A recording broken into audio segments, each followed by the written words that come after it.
Naenda kufanya sales kwa mkopo ili tuje tuone sales on credit. Sawa. Kwa mfano naenda kwenye sales yangu hapa, nauza hii 10. Sawa. Huyu nauza 2. Sawa. Huyu nauza 5. Sawa. Iko moja out of stock. Okay, sorry. Huyu nauza 5. Kwa hiyo unaona kabisa ilivyo rahisi yani kuandika mtu. Hamna haja kwanza kuandika 5 au 6.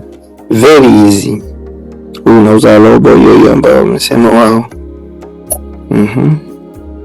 Tawakia 0 currently. Haya. Huyu nauza 5. Alafu nikishafika hapa nafuta hii buy paid amount 0 kabisa. Niseme paid amount.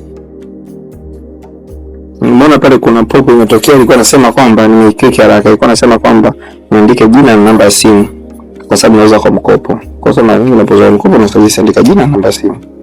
Haya. Nikifika hapa kwenye sales on credit zangu, itaniletea sales on credit za leo. Nasema pay debt. Sawa.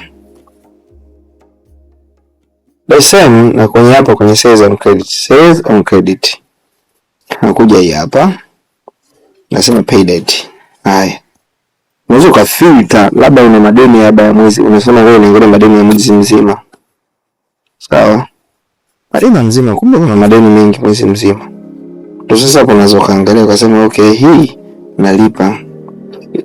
Ikipanda unajiweka amount ambayo unabidi ulipe ni hiyo. Lakini unaweza kaandika amount yako hapo na ulipa. Lakini kama nalipa wewe tutaandika hiyo. Submit kama hivyo, hiyo nini itaondoka.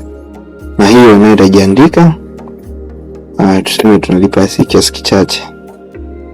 Ukisubmit nimesubmit, lakini amount paid hiyo bado, total debt hiyo bado debt imebakia. Sawa. Tumite tena. Tuna submit yote. Haya. Tunalipa kiasi gani? Tupae labda 50.